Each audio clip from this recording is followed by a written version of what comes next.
All right, this is episode 32 of KT Confidential, and today we are joined by Jamie Contarini from Goodnight Halton, Goodnight Sleep Halton. Yeah, Goodnight Sleep Site. Sleep Site. Instagram's Goodnight Halton, though. Goodnight Halton on Instagram. Goodnight Sleep Site Halton. Yes. Welcome. Thank you. It's a beautiful day today. It's gorgeous. It is. Summer's Sun about is here. Shining. Yes. They say it's going to be the nicest weekend we've had this spring, so Nice. we need it. Looking That's forward good. to it. Adrian and I are headed up this weekend up north for our annual business planning getaway. It's what we tell our wives that it is, right? I'm joking. Well, you know what? I mean, It is actually a really good time for us to sit down and talk business and come up with some great creative ideas. yeah, we already started our planning for the next year. The alcohol sometimes gets the creative juices flowing. It does. Yeah, That's helpful. absolutely. It absolutely does. And Yeah. the fresh air and, you know, the scenery and all that. So I'm looking forward to that. But tonight, or today, I should say, we are going to chat a little bit about sleeping. Yeah, absolutely. Actually, when you reached out to us, it was perfect timing because I was literally, I can't remember exactly what was happening, but I just know that my kids weren't sleeping at that exact moment. Yes. And I think when I got it, it was late. It was. It's funny because you responded first and said, I just got my, is it 2-year-old Yeah. down to bed? Yeah. And then you responded a little while later saying, yep, my twins are now asleep. Yeah. Yeah. So it's, struggles that I think many people deal with. Absolutely. So, And it goes up and down. You can have a great sleeper. And all of a sudden, I got a call from someone today who said, my kid has been sleeping amazing. And now she's 3 and she will not stay in her room. yeah. And so it goes in waves, right? Yeah. So Well, before we get into all the talk about sleeping and stuff like that, we always like to ask our guests to tell us a little bit about them. Like, where'd you grow up? How'd you get into, how'd you end up where you are now? okay. So I grew up 10 minutes from here. I grew up in Meadowvale. And it was funny because I saw your listing today on Instagram and it's in my parents' backyard. So I was like, I know that exact area.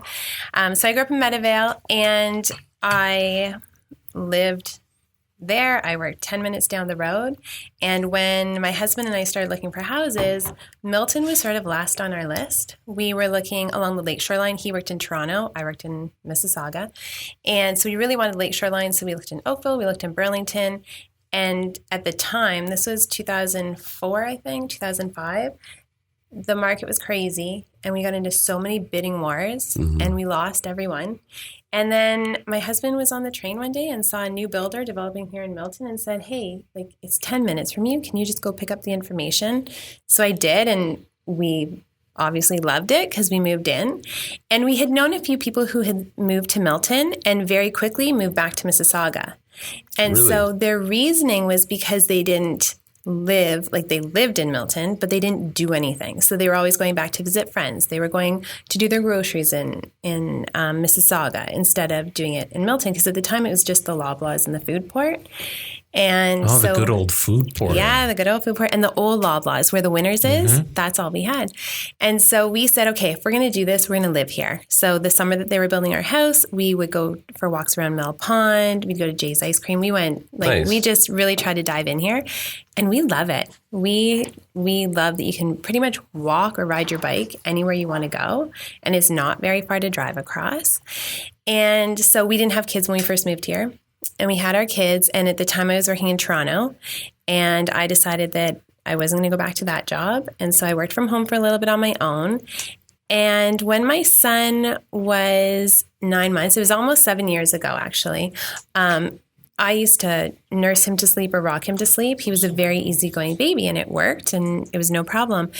And one of the local mom groups had a meetup just down the street here on Main Street. And so I went to visit some friends, and they had the founder of GoodnightSleepSite, her name's Alana McGinn. They had her going to do a sleep chat. So I was like, I don't really need sleep help, but I'll come and visit my friends. So I did. I got there. It's funny because it's the first time that he had ever napped longer than 38 minutes. That was his thing. And he napped an hour and a half, so I almost missed the session. But he woke up. But you never wake a sleeping baby. You don't wake a sleeping baby. I was not going to wake him for this. And now I changed my mind, and you do wake after being through my training and stuff. I would say wake a baby if it's going to interfere with their next sleep. But at the time I was like, we are not waking you. I was just going to say, we wake them all the time. Yeah. Now you should. And so I went to this seminar and I sat there and I'm listening in, and, you know, she was talking about babies need at least an hour of sleep. And I was like, yeah, I hear you, but mine's okay. He's happy. And then she said, if they're not getting enough sleep, they're going to wake up early. And I was like, oh, okay, because we're up between 5 and 5:30 in the morning.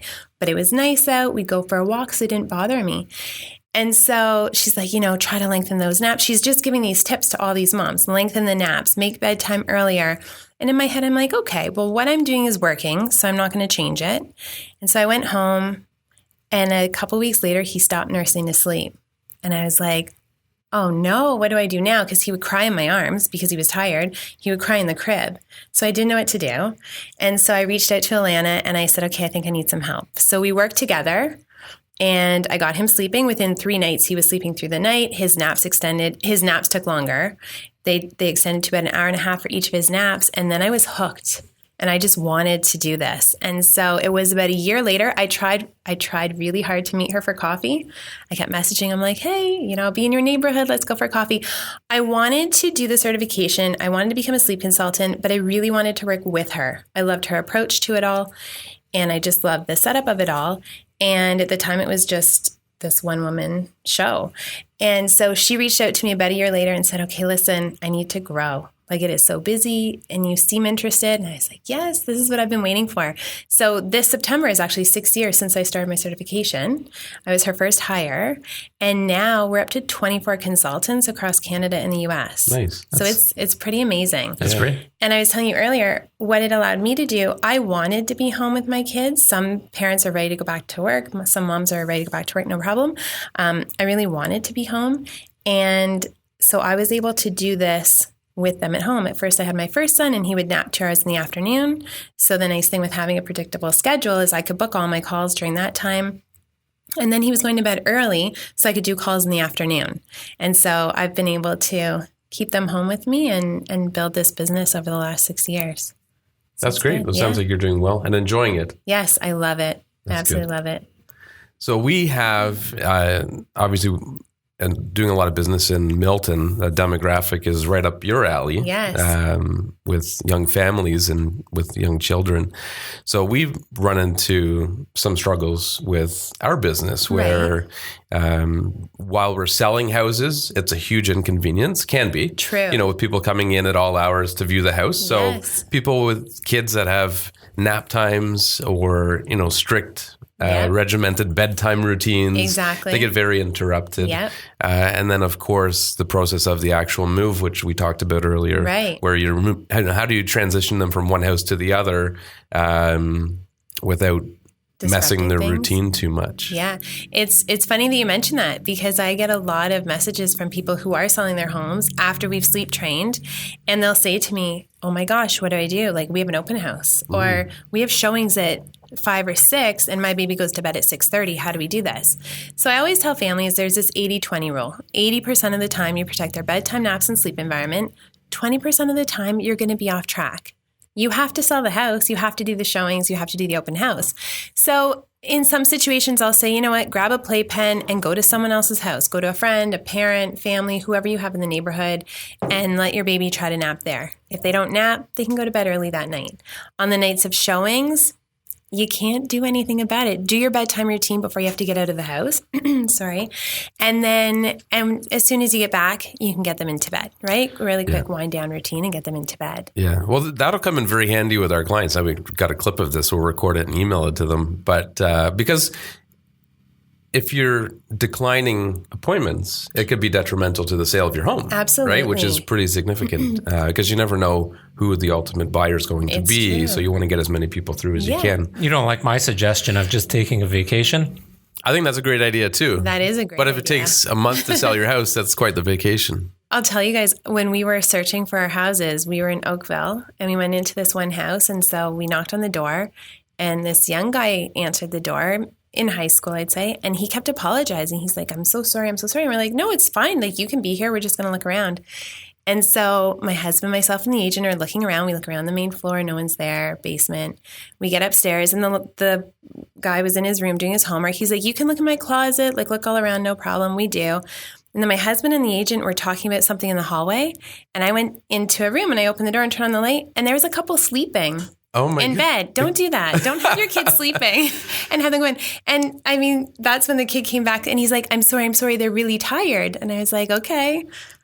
This was I'd never seen anyone sleeping during a home tour. Oh, I have. Yeah. Have you really? I'm sure you guys have seen some crazy things. I'll tell you a quick story. So I was showing properties in Guelph, and, Guelph is a bit of a university town. Yes. So this particular home, beautiful home, townhome, which my clients ultimately were super happy with, but they purchased the home without a hitch. We knew it was tenanted by students. Okay. And I would guess there was probably 3 or 4 students living in the home, and they knew that.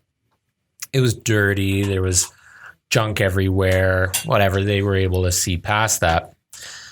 Well, in our purchase agreement, we had the right to visit the property a couple of times before it closed. And on the first visit, I go up to the door, and I take the key out of the lockbox, and I always knock, right? Everybody on the team always knocks first and waits just to see if there's anybody home. There wasn't supposed to be anybody there. Okay. I put the key in, and it's already unlocked. So I'm knocking again, and I open the door, shoes everywhere. I'm like, okay. I walk into the kitchen. There is food, leftover food, all over. I'm like, guys, I'm really sorry. They probably had a party or something last night. Go upstairs, looking around. All right, kind of stinks. The toilet seat is up, and there's some junk in the toilet. And one bedroom door is closed. So I knock. No answer. I open the door, and there's Buddy and his girlfriend, totally naked. One of them is in a doggy style position. Oh my gosh. Clothes everywhere. Pizza box open with pizza in it at the end of the bed. And I look at my clients who purchased this home, and I said, guys, that was one hell of a party that they had last night. I really apologize, but I'll never forget it, because I can't imagine how our buyers were feeling. No, exactly. Walking into the bedroom and seeing. Yeah. Oh, there was another time you and I went to, and I think it was an agent open house or something, and we had, really, I can't remember the house. I remember it was quite nice. It was, I don't know if it was staged or decorated nicely, but the home was nice. And then we went into the basement, and the basement was unfinished, and the lights were off, and we heard a shuffling. So I thought maybe there was like a dog in a dog crate or something. Right. So we turned on the lights, and there's like 3 or 4 people sleeping in sleeping bags on the concrete floor. Under the stairs. Under the stairs, yeah. So like they took their sleep time very seriously. Yeah, exactly. Yes. But it was, and there was, I'm pretty sure it was an agent open house. So there was a realtor there, and he didn't tell us. Yeah. And like, Interesting. and we went back up. Tell you. Yeah. So, Or maybe you So didn't don't know. do that. No, Don't do that. no. Your clients can go out for a little while. It's hard. I know how hard it is to have overtired kids. It's not fun. no. But the faster it gets sold, then the faster you get back on track. Yep. And then I have a lot of clients who will say to me 2 situations. One, they'll call and say, listen, we're house hunting right now, or, we're going to be moving soon. Should we wait until we move to do the sleep training? And this happened to me just a couple weeks ago. A woman is selling her house, and they're hunting for one. And then in the meantime, until they find something, they're going to live with her dad. And her baby's up every 45 minutes to 2 hours all through the night. Like, she's exhausted. And I said to her, no, you don't have to wait. Let's get on a schedule now. Let's get them sleeping now. And then I can give you the tools to move it over to the next house. You're changing the bedroom, yes, but the crib's going to be the same, or the bed's going to be the same, most likely.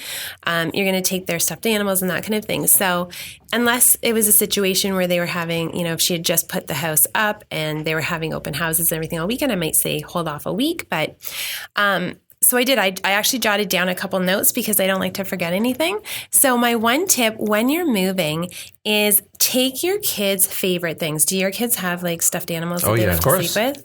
We bought 2 of. Yes, so smart. In case one goes missing. Exactly. So I always say we have 2 of everything too, but for a different. Well, yeah. You need 4 of the love. Yeah. You can't get 4. 4 Elmos, 4 giraffes. Yeah. So my tip is whatever those sleep essentials are, take them and put them in a bag, a box, or something, and put them in your car. Do not put them on the moving truck. Okay. So for me, I would take 2 blue elephants, 1 dog, 1 blue pillow, 2 blankets, and that would be my kit. And if you have the option, get the crib loaded into the moving van last. So it's like the first thing to come off if you're using a crib. If that's not possible, use a playpen, right? For those first couple nights, just set up a playpen. But the key is those sleep essentials. It's a new place. It's going to smell different. It's going to sound different. All houses have their own sound. So that's going to be something familiar for your kids. Another idea is to, when you get there, set up their room first. Everything, it's chaotic when you move. I don't want to move because I can just imagine all the chaos with kids. We've been in our house since we had our kids, so we're staying for now. And I know there's a lot that you want to get done, but if you can, again, just get that room set up, at least their bed. Get their bed set up, get their crib set up or a playpen, and then you really want to make the windows dark because if it's light, they're going to see things as they're trying to fall asleep. We always promote like dark sleep environment. Darkness cues melatonin, which is our sleep hormone. So you want to always make that room nice and dark. If you don't have the option, if the previous owners don't leave darkening blinds or darkening curtains, or if you've bought new and you're just moving in, cover the windows with something. So you can use moving boxes. You have a ton of them, cut them up, tape them. I always like painter's tape because it won't remove the paint. Yeah. So painter's boxes, garbage bags. And then there's those with the garbage bags. Obviously, you want to make sure that the sun isn't directly hitting the room because we don't want it to smell bad from the garbage bags. But another option, especially if they're used. Yeah, exactly. Don't do that. Another option, and I'm sure you guys see it all the time, is the temporary window coverings. So it's like an accordion paper blind. Adrian still has some on his front door. Well, how proud I am of those. It's so funny that you say that because I have them in my room because I can't commit to something. I don't know what I want on my windows. So we have the paper blinds. We have curtains in front of them, but the paper blinds are great because they just double side tape into the window frame, and then you drop it down, and during the day you can open it up. They come in white. I see a lot of people get the white ones, but go for the black. If you're putting it in the bedroom, do the black ones. Another suggestion is to have, whether it's your baby or your 2-year-old or 5-year-old, let them help you set up the room. It's going to take you longer. It might be a little frustrating sometimes, but at least let them play in the room while you're organizing things because it's going to get them more excited and it's going to let them get a feel for the room. They feel accomplished with helping, right? Yeah, absolutely. And then the other tip is boxes. So obviously you're not going to unpack everything in a day. So in the bedrooms, I would say, even your bedrooms, when you're setting up like the master bedroom, take whatever you haven't got unpacked, move it to the closet. You guys have talked in a few of your podcasts about decluttering, and clutter I can't stand it. You can't sleep. Your bedroom should be your oasis. It's like your place to get away from the chaos of the rest of the house. And so kids as well. For one, we don't want kids who are in beds getting into the boxes in the night. If they're bored, they can't sleep, or they're waking up early because of the excitement of the changes. We don't want them getting into it. So put those in the closet. And then for adults as well, you want to be able, at the end of this exhausting day, you want to be able just to go in and relax and not have to look at those boxes and be tempted to unpack something else or think about how much work needs to be done.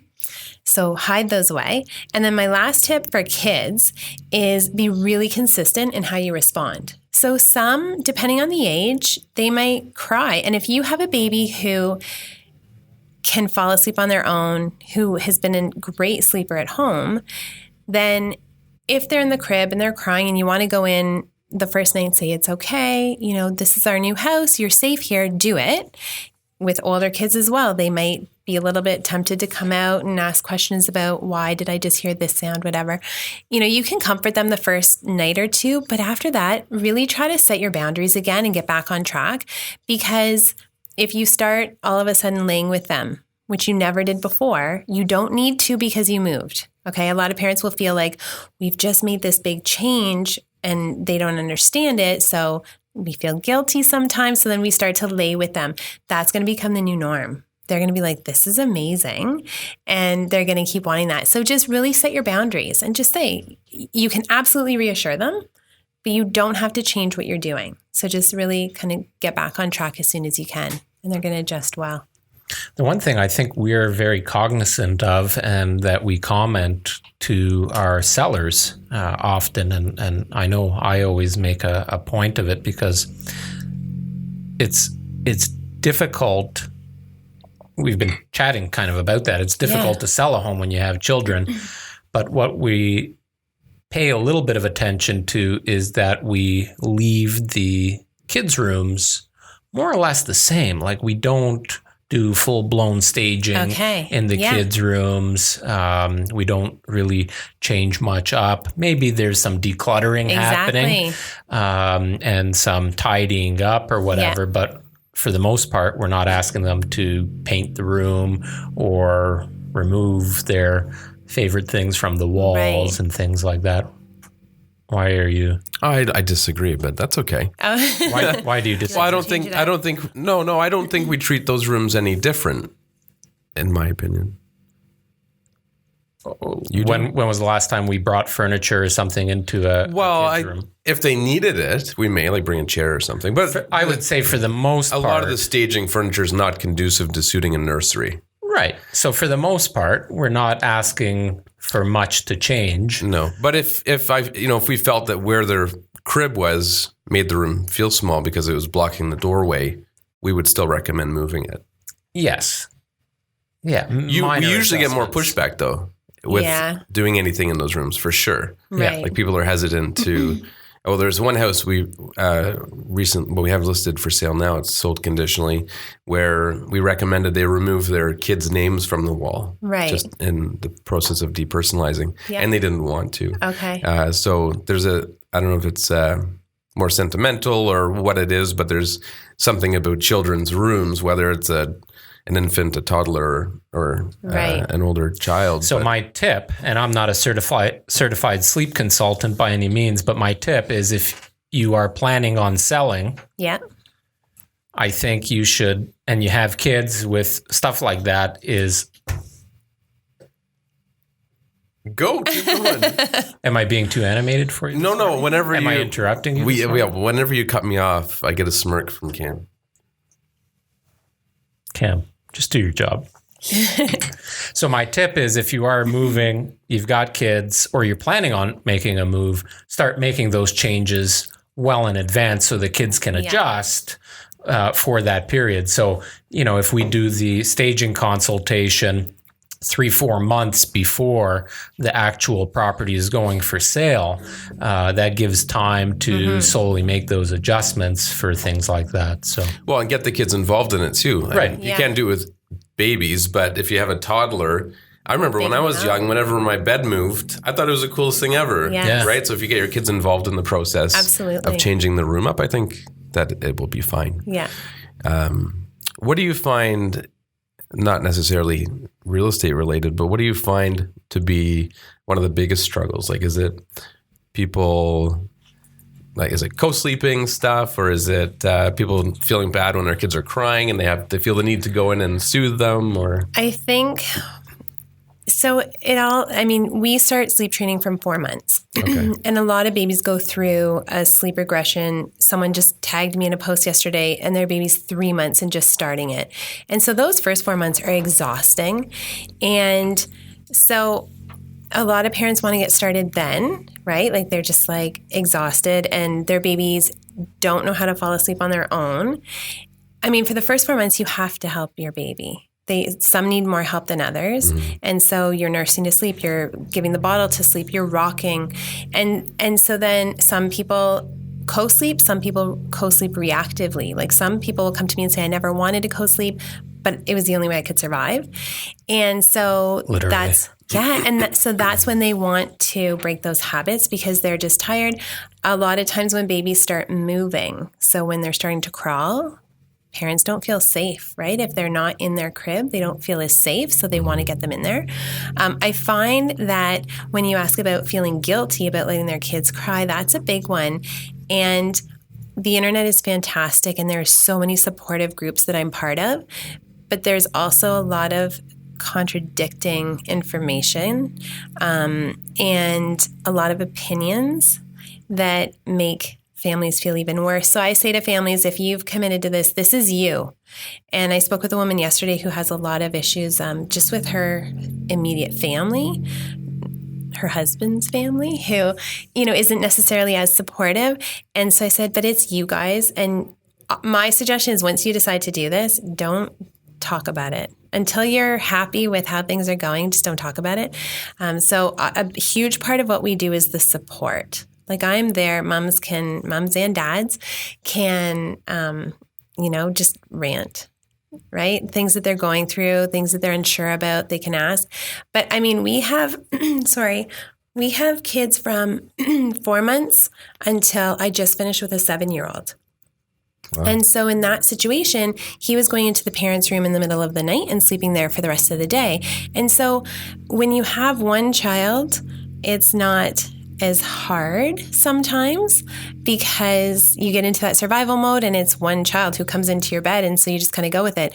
This family had a second baby. So now it's not as easy, right? Because you don't want to wake the baby. Yeah. So it's really interesting to say like one specific issue or concern, there's not really, but I guess the overall theme is that kids are not independently falling asleep. So they're dependent on their parents, whether it's them laying with them or feeding to sleep or rocking. That's the thing that we work on to help them break. I think it's very strenuous on a marriage too. Like if you're not working together, like yes. I know people where the husband and wife actually sleep in their kids' bedrooms, like one in one in the other. Yes. Like they don't even sleep together anymore. So I think you have to be on board with whatever you're doing. Absolutely. And like commit to it. Yes. Because as soon as you have like one person that is like, no, I'm going in because they've been crying for 5 minutes. And the other one's like, no, we need to wait. Like, right. I think it's important to be on board together. It is. And so often I'll do the calls just with the mom because usually the dads are at work. I love it when dads can join in on the call because I do love to get both questions and concerns. Mm-hmm. And I always say to moms, listen, when dad goes through this plan, any question, any concern, even if it's the funniest thing, like, do I need to cover the light on the monitor? Like, ask me. This is what I'm here for. But I love it when both parents can be on. Stupid little lights on the monitors, right? I know. And blue lights. Yeah. They'll make like the sound machines with the blue light. I'm like, don't use blue. But I've had parents have to remove themselves from the situation. It's like they're on board. They're supporting their partner, but they can't do it. So I had a dad who owned his own company. And so he actually slept at the office for the first weekend and mom did it because he knew if she cries, I'm telling you now, I'm going in there. And so I said, are you okay to do it on your own? She said, yes. I said, okay, so if you can remove yourself for the night, do it. Don't feel bad. I've had moms who, same thing, you can't promise no crying because you're changing what they're used to. They're not going to cry forever.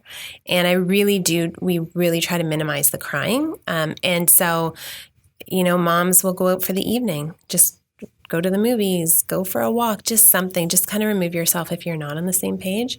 And it's not all the method, right? Like everyone thinks, sleep training, I have to do cry it out. I have to sit in the room till they're asleep. There's more to the method. So sleep environment, like we talked about, making it dark, that's a big one. Schedule is huge. If kids are going to bed too late and they're overtired, they're going to have a harder time falling and staying asleep. Another one is bedtime routine. A lot of people rush through the bedtime routine and it's not nice and relaxed. And so that can play a big part. And then there is the method. And what you said earlier, you have to be consistent. And so when we work with families, we work with them to find out what they can do. Like you guys, if I worked with you, you might pick one method and you might pick another one, and that's okay. It's whatever you can be consistent with. And we usually don't agree on things, so that's very likely. And so that's why I always try to remind families, like it's what you can do. Don't worry what your friend did. Don't worry what the mom on the mom board is doing right now. Let's pick something that you can do, and then let's follow through and do it. You mentioned rushing through the bedtime routine. Mm-hmm. Do you have any tips for people to come up with good routines? Because I see that from our lives, from friends' lives, from clients. There tends to be more and more of that happening. Yeah. You know, your life is so rushed. Exactly. Right? Yes. And then bedtime, it's all about, okay, get the kids to sleep so we can have a drink and relax or whatever. So you can have right? your downtime. Do you have any tips for making that process be more consistent, be smoother? For sure. Yeah. And even the kids are getting kind of wired at that time because they're tired. Yeah.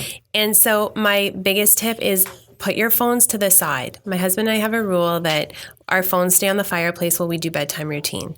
And so then you're not tempted or distracted. So put it aside. I think of bedtime routine as your time to reconnect with your kids at the end of the day.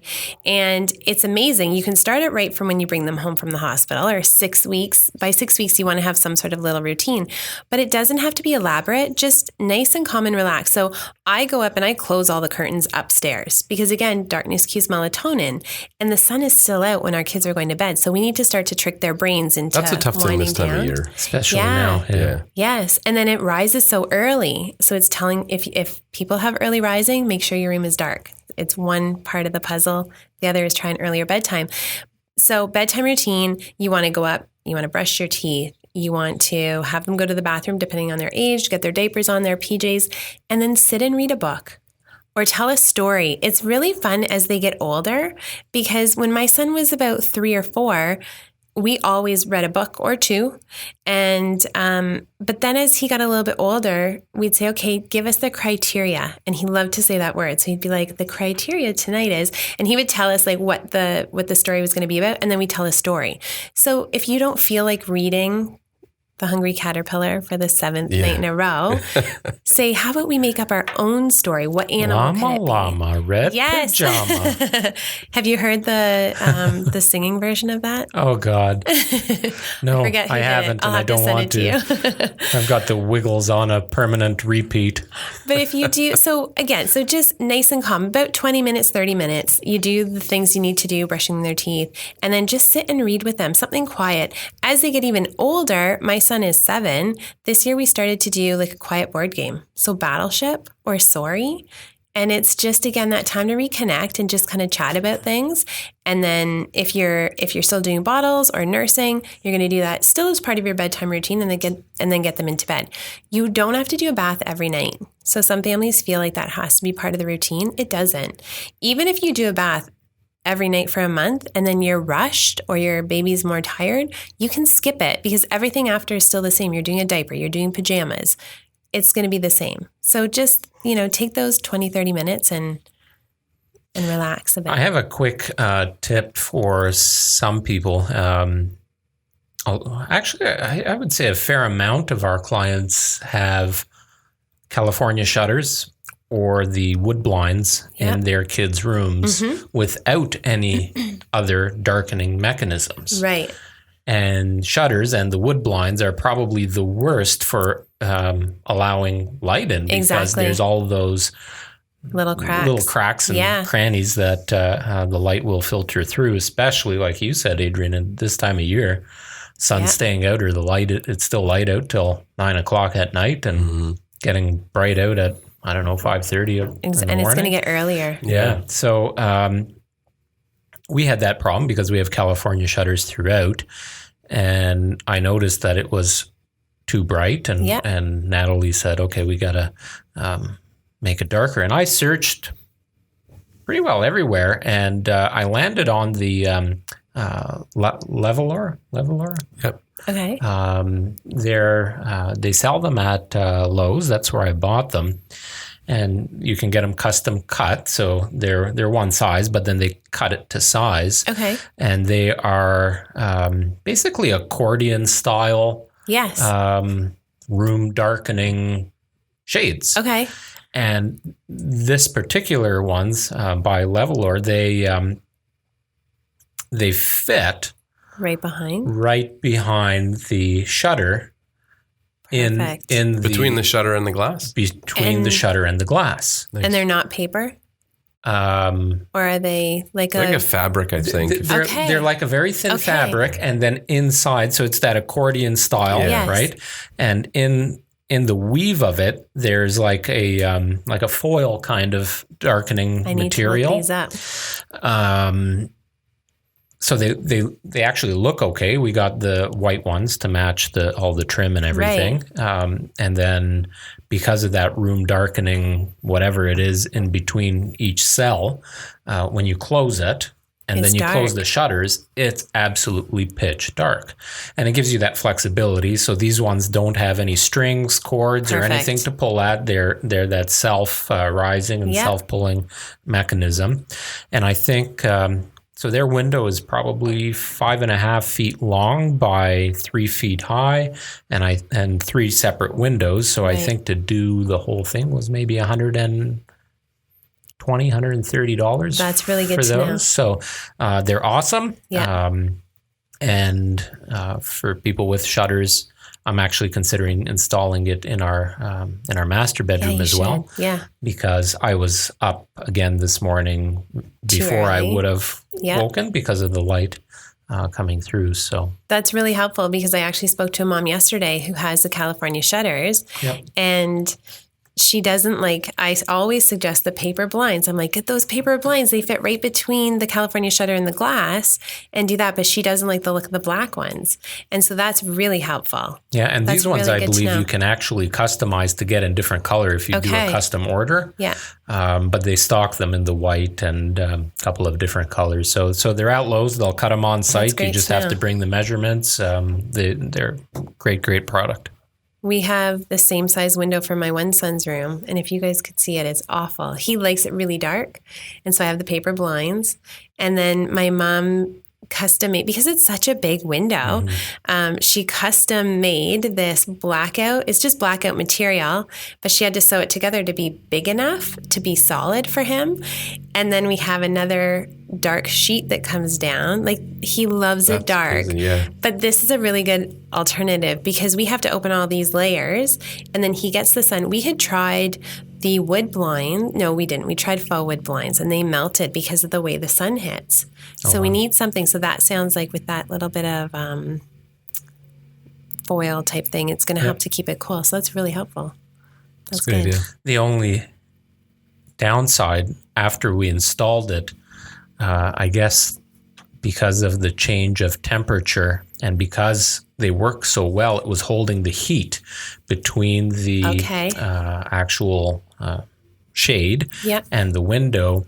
And there must have been a time where the temperature was just too hot on one side, too cold on the other, whatever, and the window cracked. Okay. I was going to mention that, because if you put, I know people because you can put window tint on houses. Some people do it. Some of it's clear just for UV and heat reduction, and some of it's dark.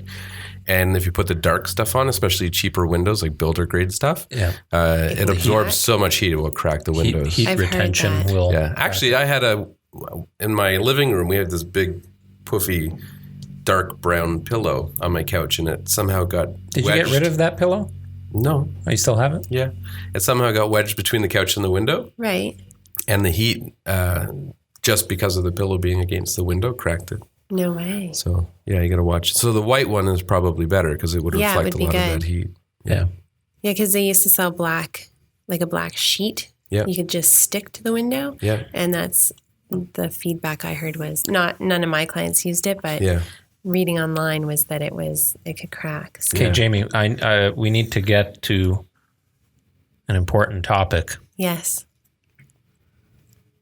Do you have any tips for parents that are very tired and need some additional sleep?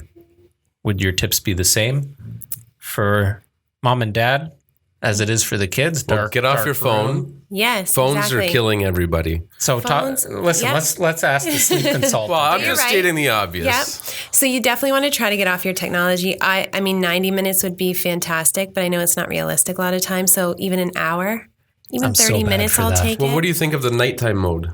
I still say get off of it. Your mind is racing. You're scrolling.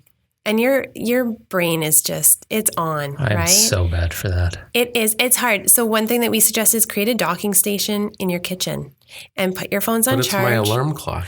Okay. But if you're getting enough sleep, you won't even need an alarm clock. Right. But if you do need one, get an old-fashioned alarm clock. Yeah. Or put your phone in the bathroom. With no blue lights.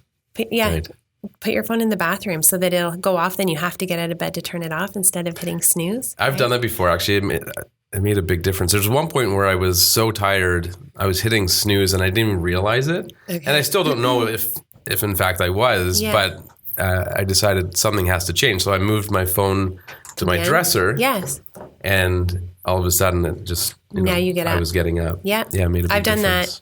that. I'll set my alarm sometimes in the night to do something and I'll turn it off. And I'm like, oh, I don't even remember doing it in the morning. It's actually something as simple as that, though, is hard for people to do because naturally, like you're wired to you think you do need things it. Easily. Yeah. I don't want to walk to the, I can do it. I'll just not snooze tomorrow. Exactly. No, so that's the one thing is really, like, I like to get all tech out of the bedroom. So TVs, even I don't think should be in the room. So get that off. One thing that is very much like the kids is bedtime routine. We set them up for the kids to help relax them and get them ready for sleep, but we rarely do it for us, right? It's like you finish, especially with what you guys are doing. I'm sure you're doing work late into the night, brush your teeth, hop into bed, but you want to have that wind down routine as well. So make it, brush your teeth, maybe read a book. We always suggest keeping like a journal next to the bed so you can jot down any to-do list. I always say it's like a worry journal. So you write down everything that you have to do the next day, then you can close it and it's out of your mind. And you're not, every time you cycle through sleep, you're not saying, oh, remember to call so-and-so tomorrow. Remember to email there. There was one thing I needed to do recently and I had put it off. And I really wanted to get it done. And so all night I was dreaming about what my entry was, a video thing that I had to do. All night I kept replaying the video entry. I'm like, yeah, that's good. Okay. And so I kept doing it. So I did not have a journal beside me. I should have. I could have jotted it down and closed it. Keeping your bedroom cool and dark. So definitely darken it out. We just added these temporary shades last year. And it's funny because it was my son who came in and said, why is your room so bright? Like ours is so dark. I'm like, you're absolutely right. Why is it so bright? So making it dark makes all the difference. Cool. We all sleep better in cooler temperatures. So even if your partner is cold all the time, have that person layer up. Or if you're cold all the time, layer up. It's best to have it nice and cool for sleep. And then if you can't sleep, get out of bed. When you're laying there and you wake up and you look at your phone, it's like, okay, it's 2:00. I got 4 hours sleep if I fall asleep now. And then you toss and turn, then it's 3:00 and you start that countdown. It's not doing you any good. And then you're like, oh my God, I got to get to sleep. Yes, it's not doing you any good. So if you can't sleep, get up.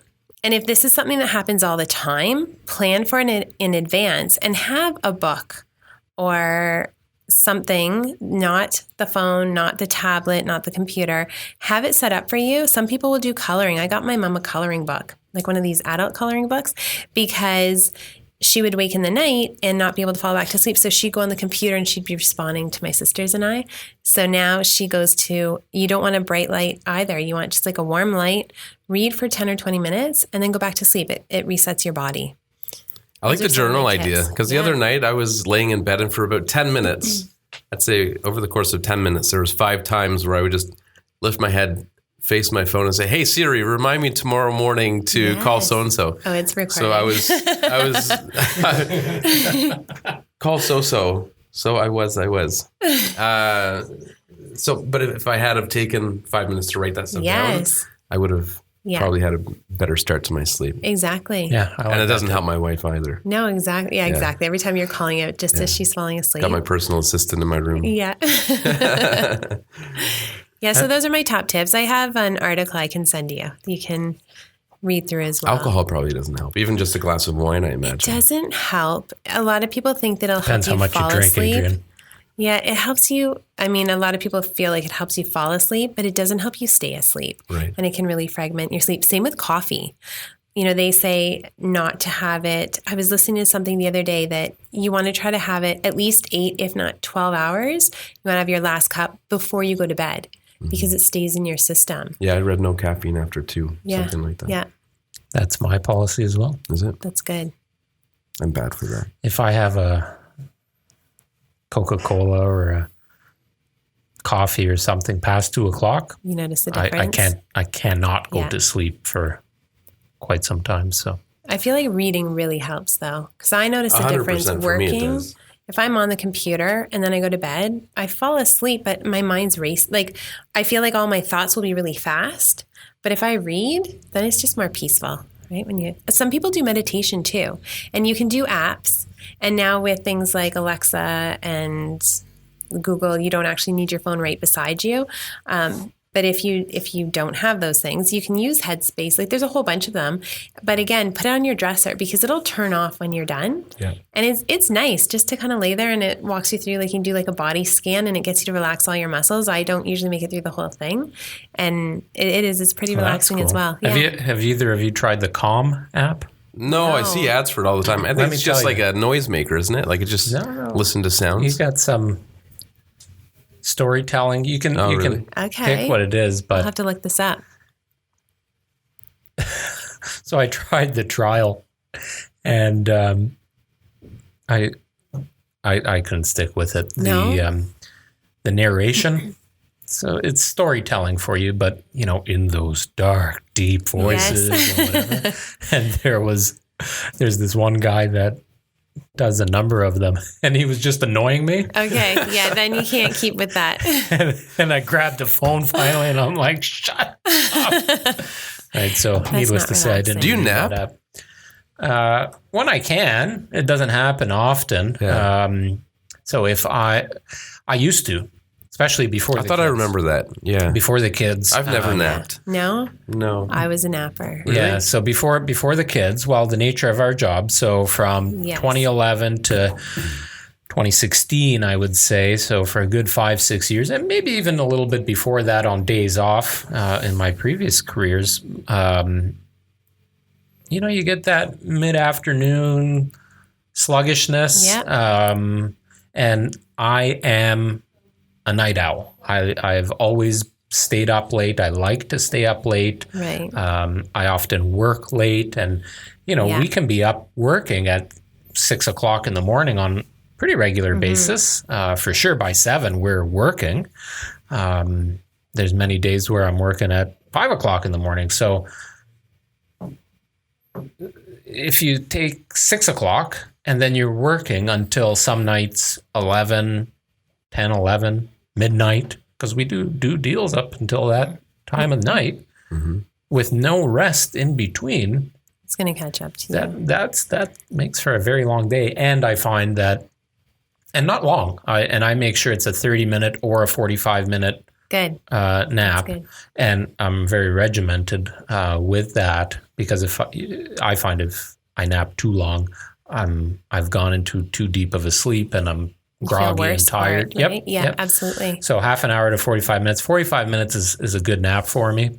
I wake up, I have a shower. It's almost like a new day for me.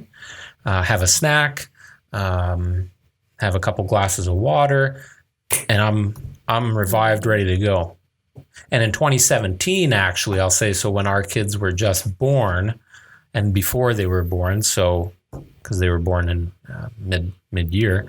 2017 was a year for us where we had a lot of multiple offers, if you remember that.